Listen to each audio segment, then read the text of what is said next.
अस्सलाम वालेकुम। इस वीडियो के अंदर हम ये देखेंगे कि किस तरह से हम अपने क्लासिफिकेशन के जो डिफरेंट मॉडल्स हैं उनको इवैल्यूएट कर सकते हैं। आपने देखा होगा कि पिछली कुछ वीडियोस के अंदर मैंने नोटबुक्स के अंदर जब डिफरेंट मॉडल्स की परफॉर्मेंस को कंपेयर किया या उनकी परफॉर्मेंस को इवैल्यूएट किया तो मैंने सिंपली स्कोर का फंक्शन कॉल किया। स्कोर का फंक्शन जो है वो बहुत अच्छा फंक्शन नहीं है अगर हमने डिफरेंट मॉडल्स को देखना है, और उसकी कुछ वजूहात हैं वो हम डिस्कस करेंगे इस वीडियो के अंदर। हमने वो देखा, कन्फ्यूजन मैट्रिक्स देखा, कंटीजेंसी टेबल देखा कि वो किस तरह से बनता है।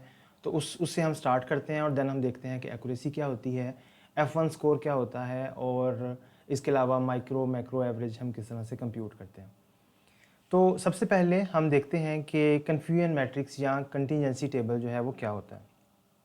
कंटीजेंसी टेबल अगर हमारे पास बाइनरी क्लासिफिकेशन की प्रॉब्लम है, यानी कि हमारे पास दो क्लासेस हैं, तो हमारे पास लेट्स से कि हमने उसको पॉजिटिव और नेगेटिव से लेबल किया हुआ है, तो हमारे पास कुछ पॉजिटिव एग्जांपल्स हैं, कुछ नेगेटिव एग्जांपल्स हैं, ठीक है।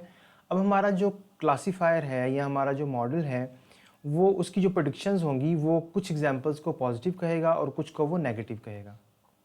अगर तो जो एग्जांपल्स पॉजिटिव हैं हमारे डाटा के अंदर, हमारे टेस्ट डाटा के अंदर, और उसने भी उसको पॉजिटिव कहा है, तो हम उसे ट्रू पॉजिटिव कहते हैं, ठीक है। अगर हमारे डाटा के अंदर जो एग्जांपल्स हैं वो नेगेटिव हैं लेकिन हमारे मॉडल ने उसको पॉजिटिव प्रिडिक्ट किया है, तो हम उसे फॉल्स पॉजिटिव कहते हैं, ठीक है।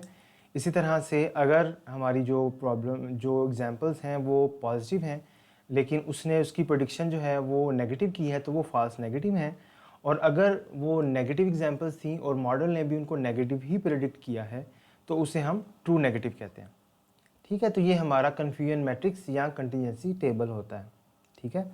और ये एक हमें बेहतर एक पिक्चर प्रोवाइड करता है हमारे मॉडल की परफॉर्मेंस के हवाले से कि कहाँ पे मिस्टेक्स हो रही हैं, किस क्लास को आइडेंटिफाई करने में प्रॉब्लम आ रही है हमारे क्लासीफायर को, ताकि हम वहाँ पे करेक्शंस कर सकें, वहाँ पे मज़ीद डाटा ऐड कर सकें या उसको बेहतर तरीके से उस सिचुएशन को हैंडल कर सकें।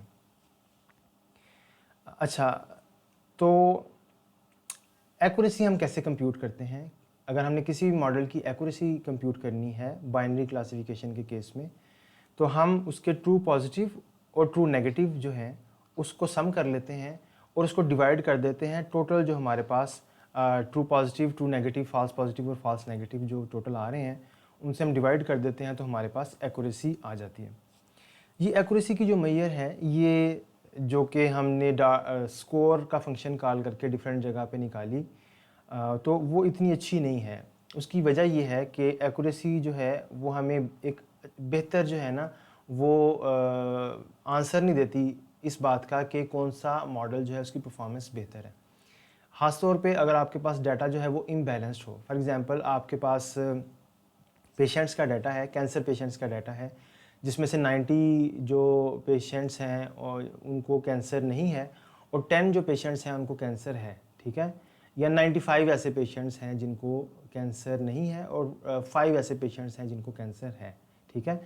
तो हम ये चाहते हैं कि ये इम्बैलेंस्ड जो डाटा सेट है इस पे हमें दोनों क्लासेस की जो परफॉर्मेंस है वो पता चले इक्वली, यानी कि ये ना हो कि 95% अगर नहीं है और हमारा मॉडल जो है वो 100 की 100 एग्जांपल्स को कह देता है कि इनको कैंसर नहीं है, तो उस केस में हमारे मॉडल की जो एक्यूरेसी है वो 95% होगी। जैसे कि आप देख सकते हैं कि 95 अगर नेगेटिव एग्जांपल्स हैं हमारे पास, तो 90.95 या 95% एक्यूरेसी स्कोर आएगा।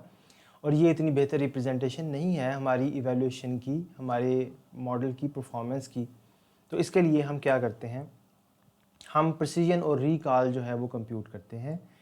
प्रेसिजन और रीकॉल जो है वो हम किस तरह से कंप्यूट कर सकते हैं। प्रेसिजन क्या होती है जी, कि percentage of predicted correct examples that are correct, ठीक है। यानी कि जो करेक्ट प्रेडिक्ट की हैं मॉडल ने उसमें से कितनी करेक्ट हैं उसको हम प्रेसिजन कहते हैं। रिकॉल क्या होती है, percentage of correct examples that are predicted correct, ठीक है। यानी कि कितनी करेक्ट एग्जांपल्स थी जो कि एक्चुअली करेक्ट थी, उसमें से हमारे मॉडल ने कितनी करेक्ट प्रेडिक्ट की हैं, ठीक है। तो अगर हम कन्फ्यूजन मैट्रिक्स के कॉन्टेक्स्ट में इसको देखें तो हम प्रिसीजन और रिकॉल को इस तरह से डिफ़ाइन कर सकते हैं। प्रिसीजन जो है वो हमारे पास जो ट्रू पॉजिटिव और फॉल्स पॉजिटिव है उसमें से कितने जो हैं वो ट्रू पॉजिटिव हैं, तो ये हमारी प्रिसीजन होगी। रिकॉल क्या होगी कि ट्रू पॉजिटिव और फॉल्स नेगेटिव जो एक्चुअल हमारे पॉजिटिव थे, यानी कि ये वाले जो हैं,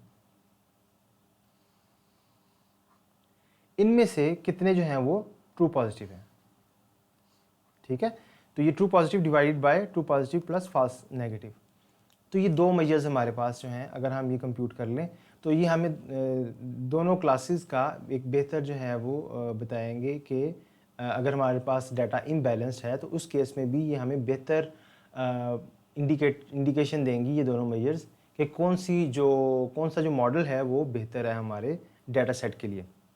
अच्छा, अब ये जो दो मेजर्स हैं हम इनको इंडिविजुअली भी देख सकते हैं, लेकिन इनका मीन भी ले सकते हैं। ठीक है, और मीन जो है वो इनका हम हार्मोनिक मीन जो है वो लेते हैं। वो हार्मोनिक मीन जो है उसे हम एफ़ मेजर कहते हैं। ठीक है, तो एफ़ मेजर हम इस तरह से कंप्यूट कर सकते हैं।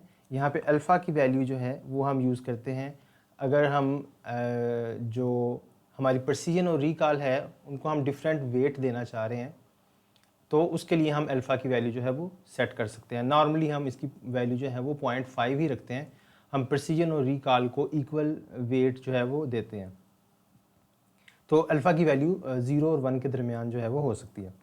इसको अगर हम सिंप्लीफाई करें और अल्फ़ा की वैल्यू हम 1/2 रखें तो हमारे पास ये इक्वेशन आ जाती है F1 मेजर की। ठीक है, इसको हम F1 मेजर कहते हैं, which is the harmonic mean combination of precision and recall. 2 times precision times recall divided by precision plus recall. ठीक है, तो अक्सर आप देखेंगे कि एक्यूरेसी की बजाय F1 मेजर जो है उसको प्रेफर किया जाता है, और उसकी रीज़न यही है कि अगर आपका डाटा इम्बैलेंस्ड है तो एक्यूरेसी जो है वो इतनी अच्छी रिप्रेजेंटेशन, इतना अच्छा मेजर नहीं है to evaluate different models, to compare different models. तो उसके लिए फिर हम F1 मेजर जो है उसको यूज़ करते हैं। अच्छा, अब क्वेश्चन ये है कि अगर आपके पास 2 से ज़्यादा क्लासेस हों तो फिर आप क्या करेंगे। लेट्स से आपके पास 3 क्लासेस हैं, पॉलिटिक्स, स्पोर्ट्स और क्राइम। ठीक है, पॉलिटिक्स, स्पोर्ट्स और क्राइम जो है उसमें आपके पास डिफरेंट जो कंटीजेंसी टेबल है उसके अंदर डिफरेंट वैल्यूज़ आ रही हैं। अब इसमें क्या मुराद है इससे कि एक्चुअल पॉलिटिक्स था डॉक्यूमेंट, लेट्स से एक डॉक्यूमेंट्स की हम बात करते हैं, तो एक्चुअल जो था वो पॉलिटिक्स के हवाले से था डॉक्यूमेंट, या उसकी कैटेगरी जो थी वो पॉलिटिक्स की थी, और जो उसकी प्रेडिक्शन है वो भी पॉलिटिक्स की हुई।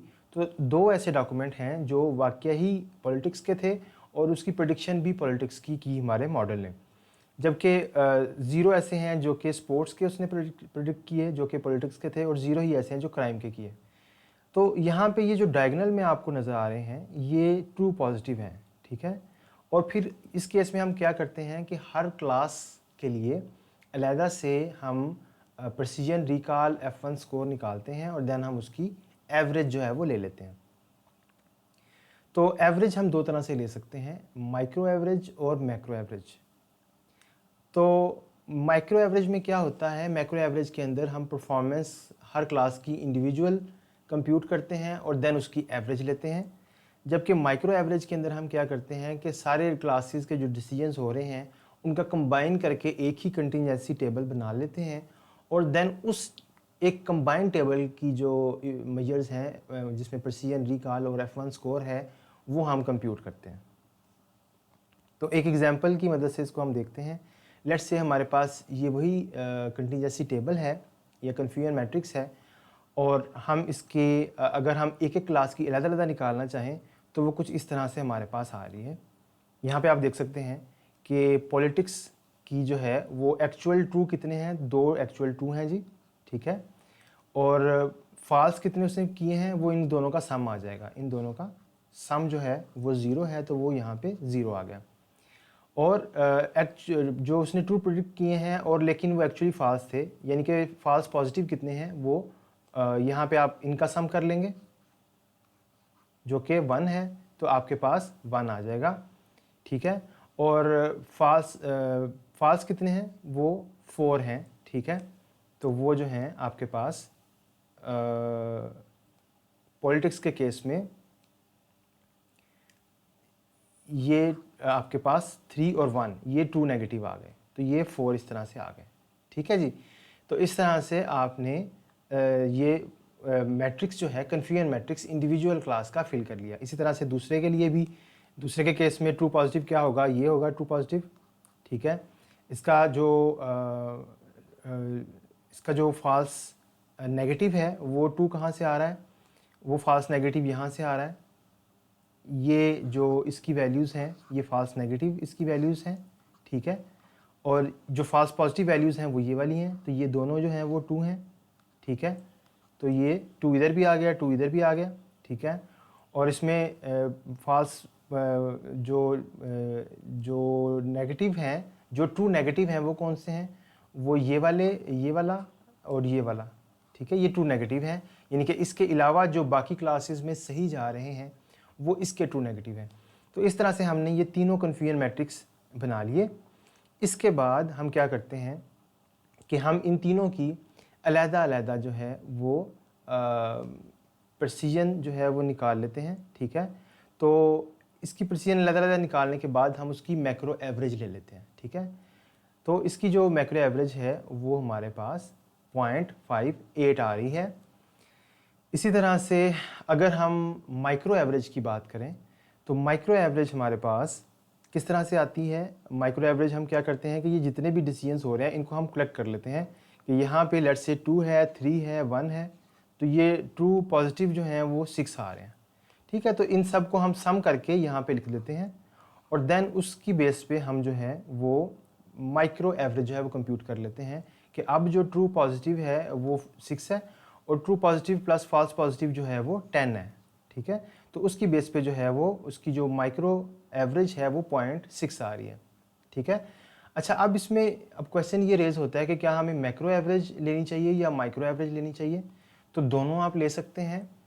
माइक्रो एवरेज जो है वो क्लास इम्बैलेंस को बेहतर तरीके से हैंडल करती है। जैसे मैंने पहले आपको बताया था कि एक्यूरेसी जो है वो डाटा इम्बैलेंस को इतना अच्छा, क्लास इम्बैलेंस को इतना अच्छा हैंडल नहीं करती, इसलिए हम F1 मेजर यूज़ करते हैं। तो अगर आपका जो डाटा है उसमें क्लासेस जो हैं वो इम्बैलेंस्ड हैं, आपका डाटा सेट इम्बैलेंस्ड है, तो उसके लिए फिर आप बेहतर है कि आप माइक्रो एवरेज जो है उसको प्रेफर करें, क्योंकि मैक्रो एवरेज सबको जो है वो इक्वली वेट पे रखती है, जबकि माइक्रो एवरेज जो है वो आपको बेहतर जो है वो पिक्चर शो करेगी अगर आपने डिफरेंट मॉडल्स को कंपेयर करना है तो उस हवाले से।